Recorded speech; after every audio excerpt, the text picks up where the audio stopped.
In what should have been the happiest moment of her life, Adelaide stood frozen in the ornate chapel, her trembling hands gripping the bridal bouquet so tightly that thorns pierced through white silk gloves. The music suddenly stopped. Her eyes locked onto the half-open door of the dressing room behind the altar. Inside, her groom was holding another woman close, not a stranger, but Vanessa, her own sister. That stolen kiss shattered more than a wedding. It destroyed a family. Adelaide Eleanor Brooks had spent 28 years building a worldview rooted in faith in human goodness. She sent handwritten thank you notes, remembered every birthday, and spent Saturday mornings at the animal shelter. At the nonprofit where she worked as program director, colleagues remarked on her gift for making people feel truly seen, a rare quality in a world that rushed past genuine connection. She had gentle hazel eyes that crinkled when she smiled, auburn hair that fell in soft waves past her shoulders, and a voice that never rose in anger. People trusted her instinctively. She trusted them in return. That was Adelaide's universe, one where love was sacred, family bonds unbreakable, and promises meant something real. William Garrett seemed perfect for sharing that world. At 32, he had cultivated success that appeared effortless. He ran a consulting firm downtown, wore tailored Italian suits, and knew exactly what to say to make investors lean forward. When he proposed on a rooftop 18 months earlier, he gazed into her eyes and promised forever. She believed him without hesitation. He was attentive, generous, ambitious. He called every morning before meetings. He surprised her with orchids, her favorite flower, on random Tuesdays. He told her she was the best thing that ever happened to him. The wedding had been planned for an entire year. Adelaide chose every detail with meticulous care. Ivory roses with eucalyptus branches, a string quartet playing Vivaldi, champagne towers for the reception. 300 guests received cream invitations. Family flew in from across the country. William's business partners attended. Local media had been invited to cover the celebration, because William valued public perception and Adelaide had learned to accept this aspect of his personality. Vanessa Rose Brooks was supposed to stand beside Adelaide as maid of honor. At 25, she had always occupied a particular role in the family ecosystem, the beautiful one, the spontaneous one, the daughter their parents simultaneously worried about and secretly found more exciting than her reliable older sister. Where Adelaide embodied steadiness and predictability, Vanessa radiated unpredictability and magnetic energy.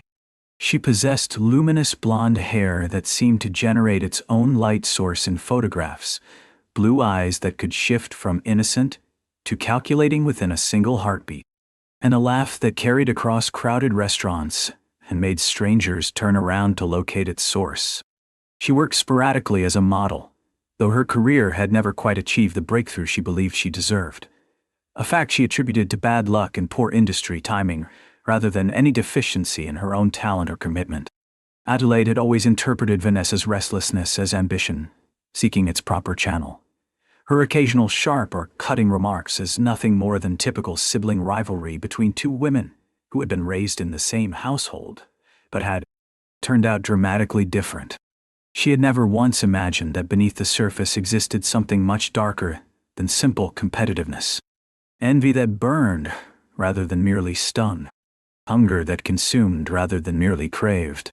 A desperate, gnawing need not just to have nice things of her own, but specifically to possess what rightfully belonged to someone else. But there had been signs, obvious ones in retrospect, scattered across the preceding months like breadcrumbs marking a trail Adelaide had been too trusting to follow. 3 months before the wedding, William's work schedule underwent a dramatic transformation. Initially, the shift seemed entirely reasonable. His consulting firm was pursuing a major contract with an international corporation, and securing that deal required him to put in extra hours demonstrating his commitment and expertise. Adelaide would wake at 2 or 3 in the morning to use the bathroom and discover William's side of the bed cold and empty, his car conspicuously absent from its usual spot in the driveway. When she asked him about these nocturnal absences the following morning, trying to keep any note of suspicion out of her voice, He would kiss her forehead in a gesture clearly designed to be reassuring and offer vague explanations about impossible deadlines and conference calls scheduled to accommodate overseas partners operating in dramatically different time zones. She accepted these answers. She had no legitimate reason not to. Trust was supposed to be the bedrock foundation of their relationship, and she refused to become the kind of insecure woman who demanded constant reassurance and explanations. Then the phone behavior changed in ways that were subtle at first, but gradually became impossible to ignore. William had never previously been secretive about his devices. His phone typically lay face up on whatever surface was closest, its screen visible to anyone in the room. Suddenly he began placing it face down with deliberate care. Adelaide noticed this shift during dinner one evening. The way his hand would dart toward the screen, the instant it illuminated with an incoming message. How he would angle the device carefully away from her line of sight before unlocking it to read whatever had arrived. She told herself firmly that she was being paranoid, that stress was manufacturing suspicions where none were warranted. Trust was not just important, it was everything. She was absolutely not going to transform into one of those women who snooped through their partner's phone because of baseless insecurity rooted in nothing but imagination and anxiety. Vanessa's behavior underwent its own transformation during this period, though the changes were more subtle and therefore easier to rationalize. She started appearing at Adelaide and William's apartment with increasing frequency, always unannounced, always when William happened to be home, always armed with excuses so flimsy they would have been transparent to anyone paying genuine attention. She needed to borrow a specific dress for an audition. She wanted to discuss the wedding seating chart even though that had been finalized weeks earlier. She just happened to be in the neighborhood despite living 45 minutes away across the city. Adelaide found it sweet, initially. Her little sister wanting to be involved in the wedding planning, wanting to spend more time with family during this significant transition. But there were moments that generated a crawling discomfort in the back of her mind even when she couldn't quite articulate why. The way Vanessa's eyes would linger on William for just a beat longer than necessary. The way she would touch his arm when she laughed at his jokes, her fingers resting there long enough to register as something other than casual. The way she would compare her own life unfavorably to Adelaide's with comments that initially sounded self-deprecating but carried an undercurrent of something sharper. "You're so incredibly lucky. You have literally everything." One evening, approximately 2 weeks before the ceremony, Adelaide walked from the kitchen into the living room, carrying a tray of coffee and homemade cookies, and found William and Vanessa sitting on the couch with significantly less distance between them than the furniture required. Their heads were bent close together over William's laptop screen, their postures suggesting an intimacy that made Adelaide pause in the doorway. They claimed they were reviewing the wedding video montage that William's production company friend had assembled. But when Adelaide approached to look at what they were viewing, Vanessa's hand shot out and closed the laptop with suspicious speed. The silence that followed felt dense and heavy, weighted with something Adelaide couldn't name but could definitely feel. She convinced herself she was imagining implications that didn't exist. Stress performed strange operations on the human mind, and planning a major wedding while maintaining full-time employment was objectively stressful. She deliberately pushed the unease down into some deep mental compartment and redirected her attention towards selecting the perfect cake topper, because focusing on concrete details felt safer than examining vague emotional discomfort. The morning of the wedding arrived cloaked in that particular quality of surreal brightness that sometimes accompanies significant life events. Adelaide woke in the bridal suite of the chapel with golden morning light streaming through delicate lace curtains, and her mother hovering over her, with eyes already brimming with tears of maternal joy. Everything felt dreamlike and slightly distant, as though she were watching events unfold from outside her own body, rather than actively participating in them. The makeup artist worked with patient precision, applying foundation and eyeshadow and lipstick with gentle strokes designed to enhance rather than mask. The hairstylist wove tiny white flowers into an elaborate updo, each bloom positioned with careful intention. Adelaide's bridesmaids fluttered around her in a cloud of burgundy taffeta, adjusting the cathedral train of her gown, snapping endless photos on their phones, giggling about which groomsmen they found most attractive. Adelaide smiled and responded appropriately to all of this activity, but beneath the surface she was aware of a strange tightness in her chest that she couldn't adequately explain.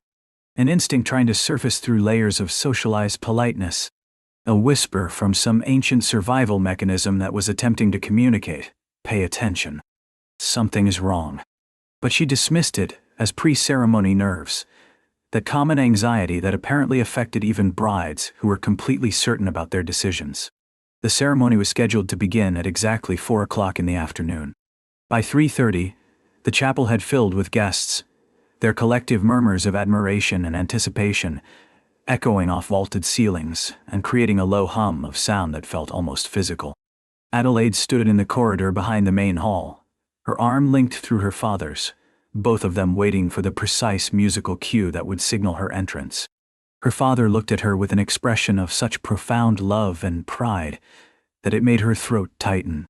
That was when she realized with sudden panic that she had left her bridal bouquet in the preparation room where the final photographs had been taken. The bouquet was crucial. It would be visible in every image captured as she walked down the aisle. She asked her father to wait for just a moment, lifted the heavy hem of her dress carefully to avoid tripping, and hurried back down the hallway toward the preparation area, her heart beating faster than the situation seemed to warrant. The dressing room should have been completely empty. Everyone involved in the ceremony was supposed to be either seated in the chapel or waiting in their designated positions.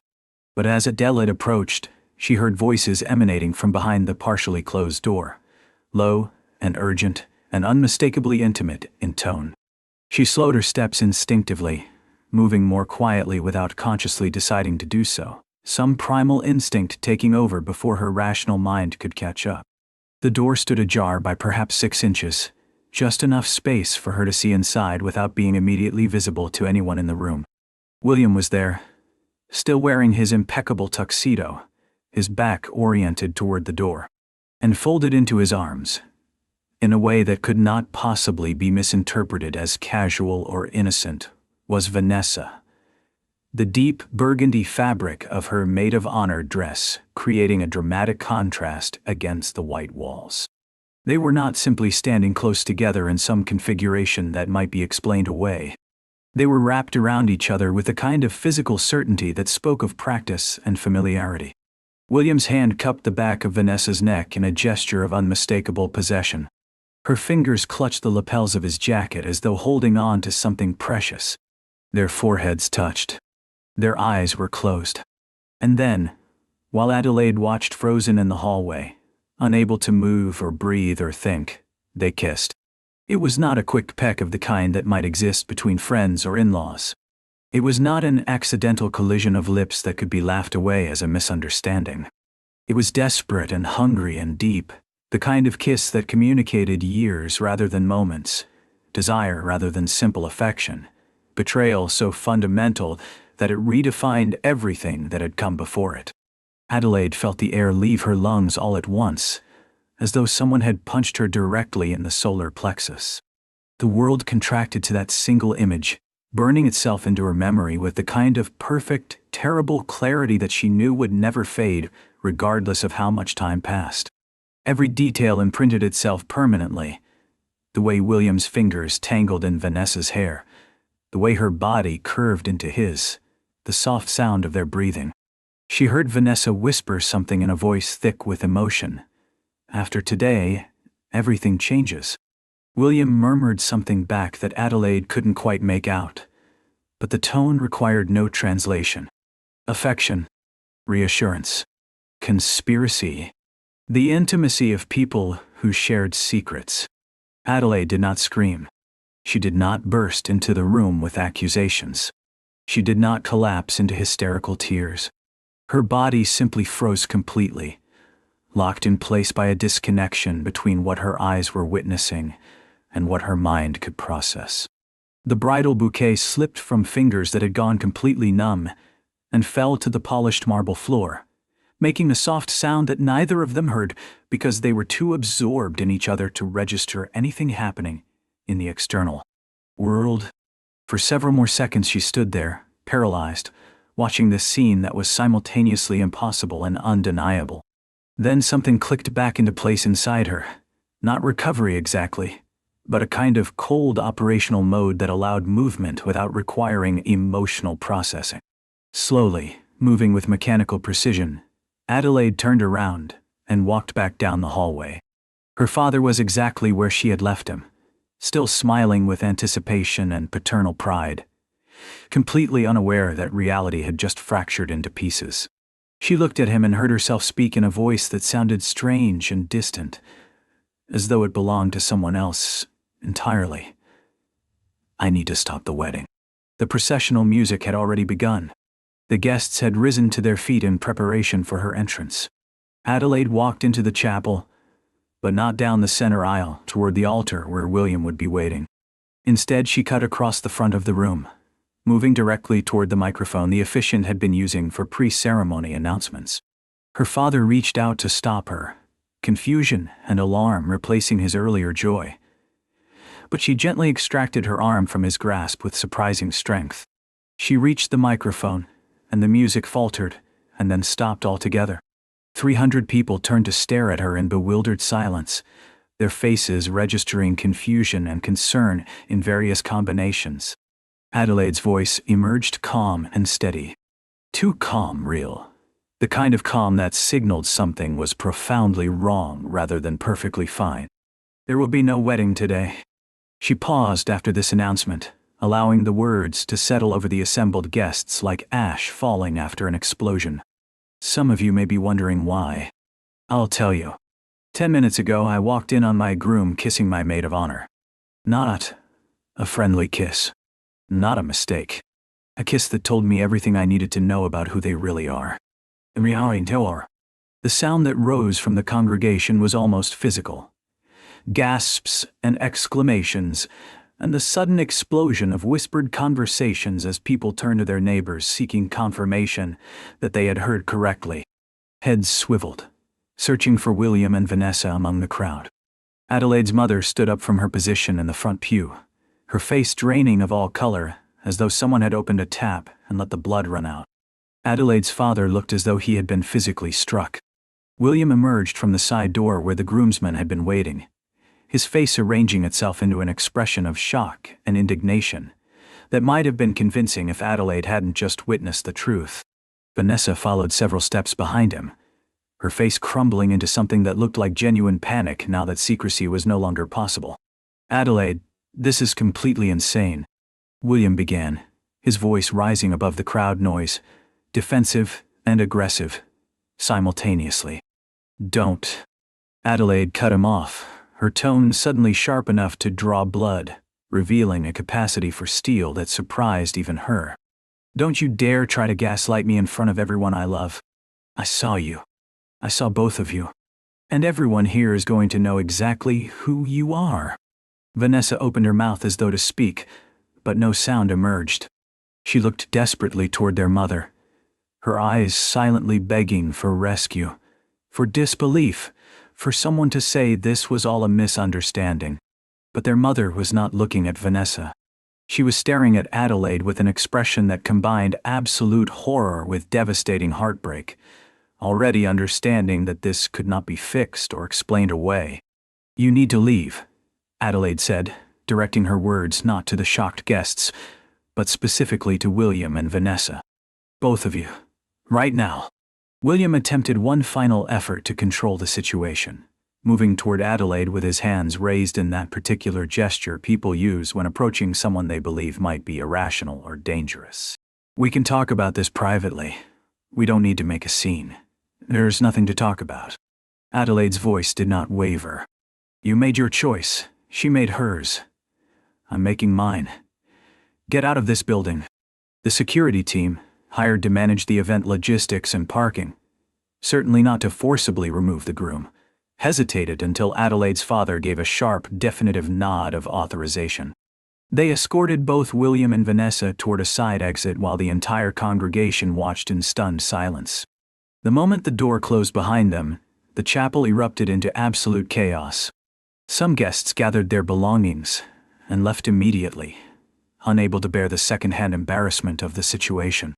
Others remained, forming tight clusters of urgent whispered conversation, pulling out phones to text people who had not attended and update them on this catastrophe.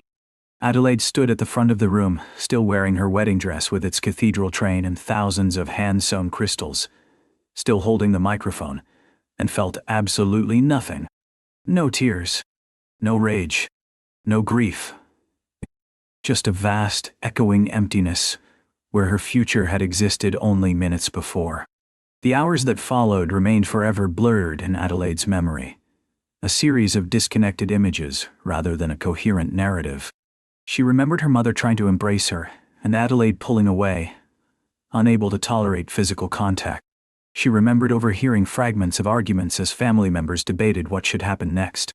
She remembered the wedding planner asking in a shaking voice whether they should proceed with the reception anyway, since the venue and caterers had been paid for, and Adelaide's father responding with barely contained fury that there would be no reception. She remembered changing out of the wedding dress with mechanical efficiency, leaving it in a heap on the floor of the bridal suite, and walking out of the chapel wearing jeans and a t-shirt someone had retrieved from her overnight bag. Adelaide checked into a hotel that night using a credit card William didn't know about and registering under her middle name.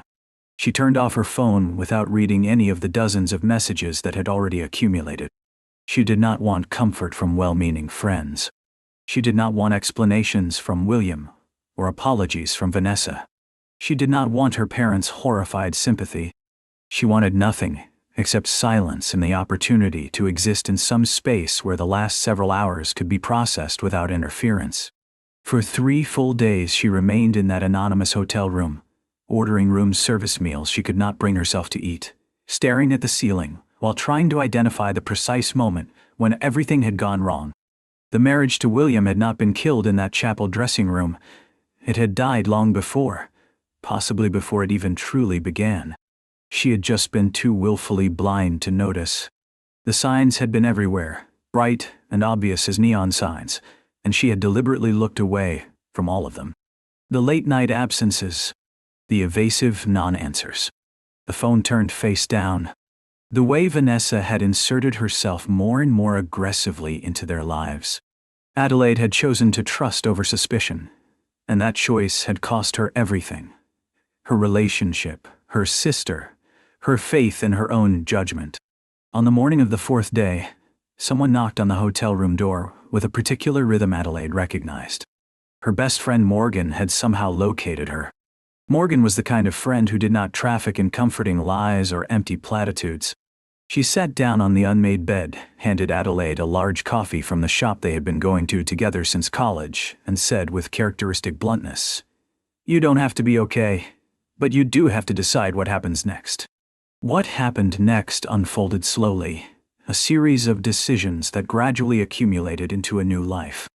Adelaide moved out of the apartment she had shared with William, breaking the lease and absorbing the substantial financial penalty without hesitation because she could not imagine sleeping another night in that space. She blocked William's number on her phone. She blocked Vanessa's number. She avoided visiting her parents' house because she could not tolerate witnessing her mother's tears or her father's barely suppressed rage. William immediately launched a comprehensive campaign to rehabilitate his damaged reputation. He told anyone who would listen that Adelaide had drastically overreacted, that what she witnessed had been nothing more than a regrettable but essentially innocent misunderstanding. That Vanessa had initiated an unwanted kiss, and he had been too shocked to pull away fast enough. Some people believed this version of events.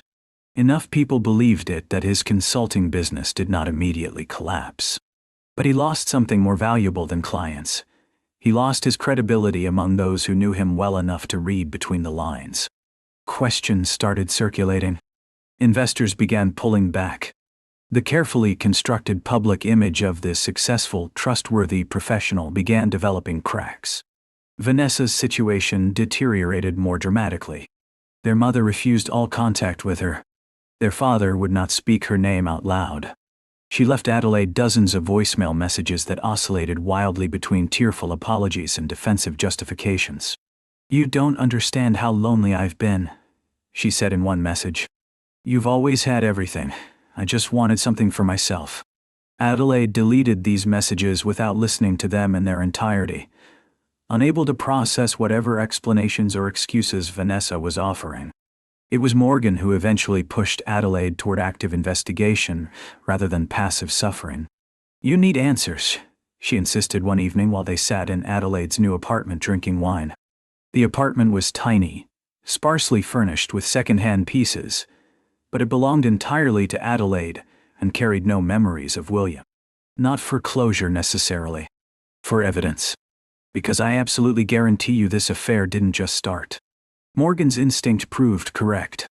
Adelaide hired a private investigator named Rachel Chen, who specialized in infidelity cases and had a reputation for thorough, efficient work.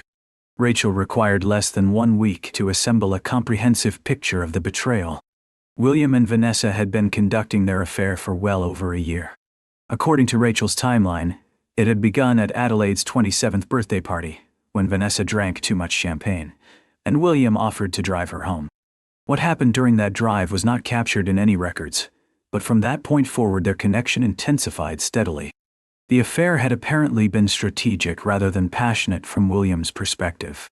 He had never seriously considered leaving Adelaide. She provided stability, emotional support, and the kind of steadiness that made him appear more trustworthy to business contacts.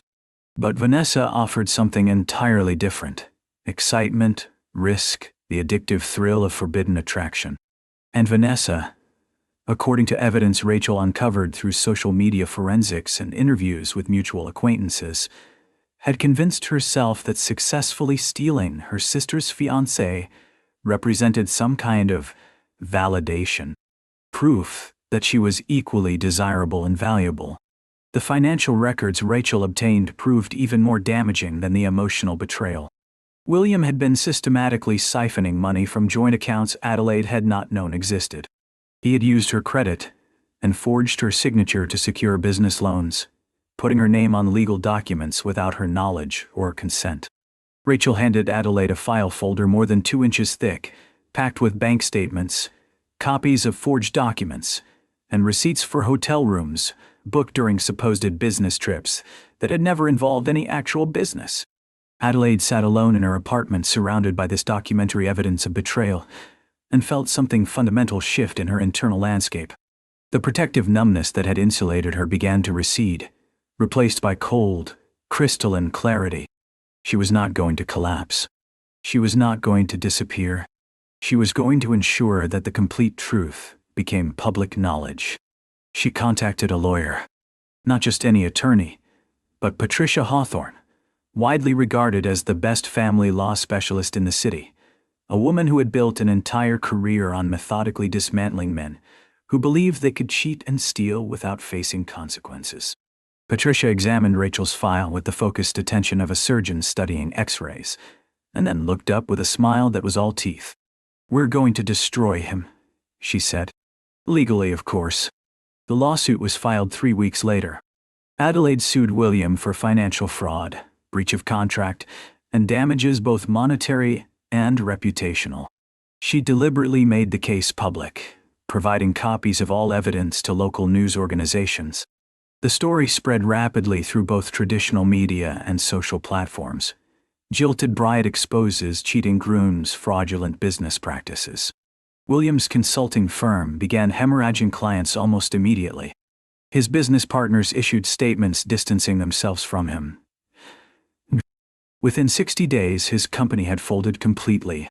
Vanessa's carefully curated social media presence, which had showcased modeling work and inspirational quotes, transformed into a digital ghost town. Brands that had previously hired her severed all connections. Friends she had considered loyal stopped responding to messages.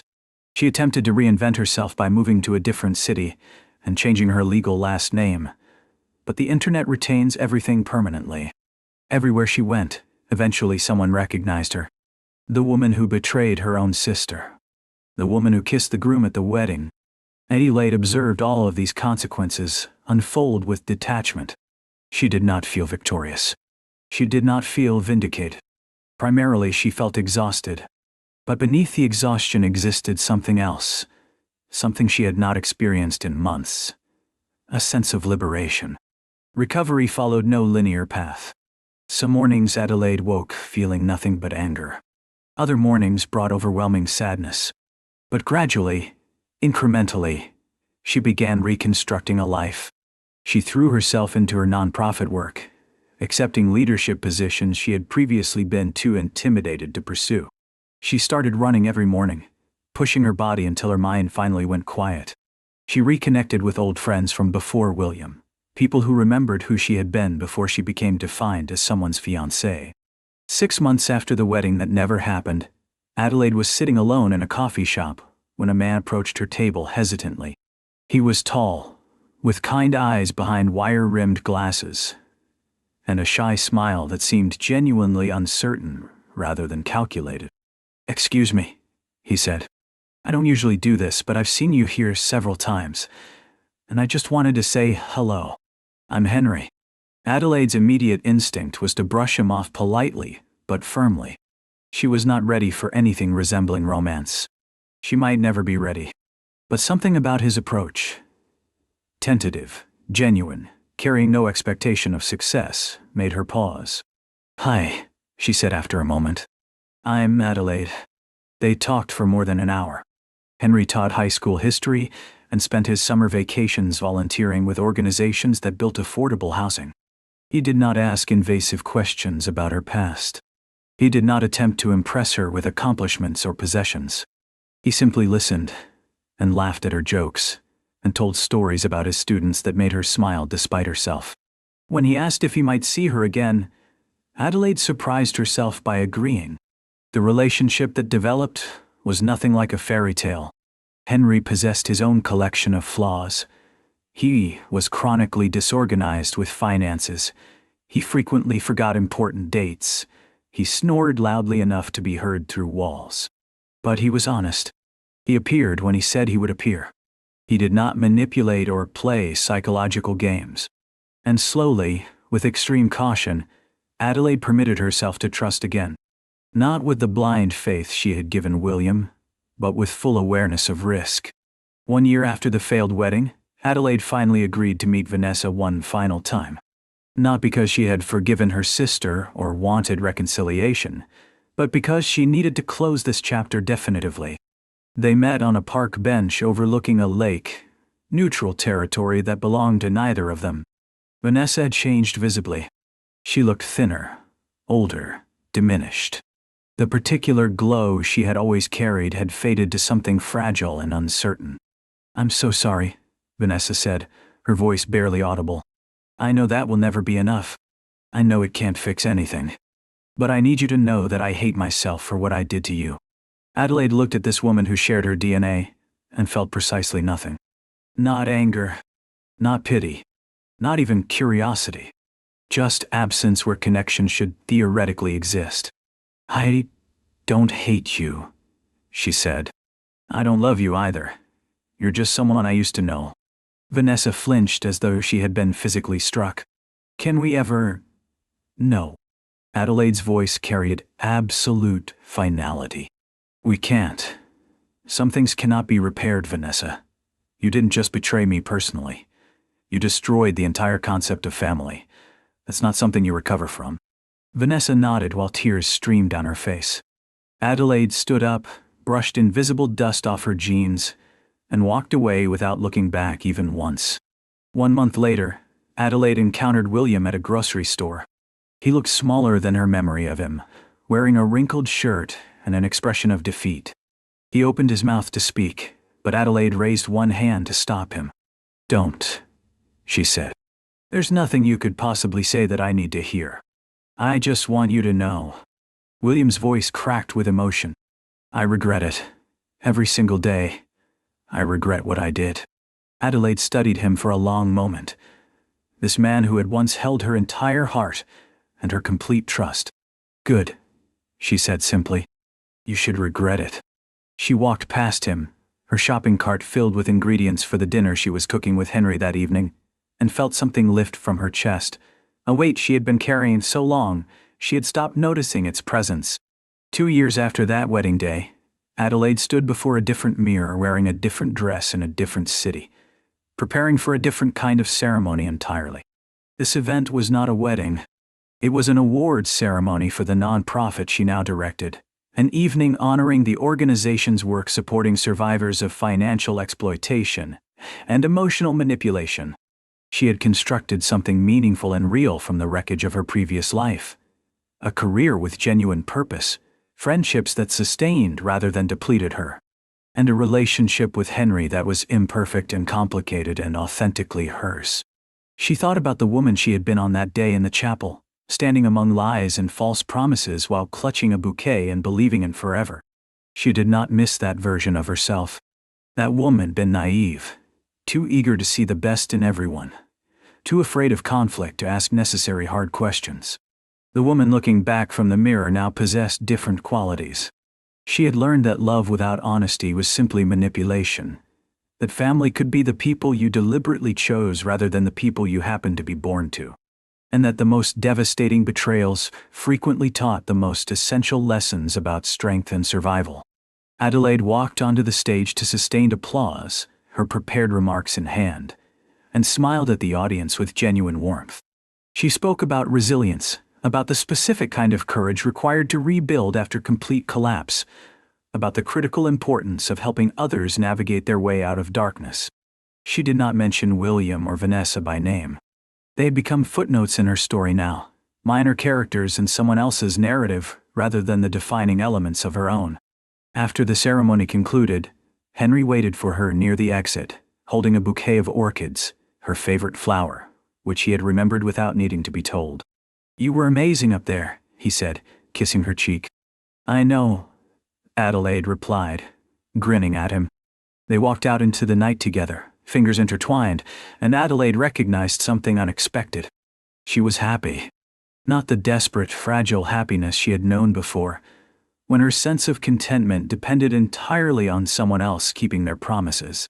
This represented a different species of happiness, earned through survival, hard-won through suffering, constructed on a foundation of self-knowledge and genuine strength. She had survived the worst betrayal of her life, and through that survival, she had discovered who she actually was beneath all the assumptions and expectations. That discovery was worth more than any wedding could ever be. That was worth absolutely everything.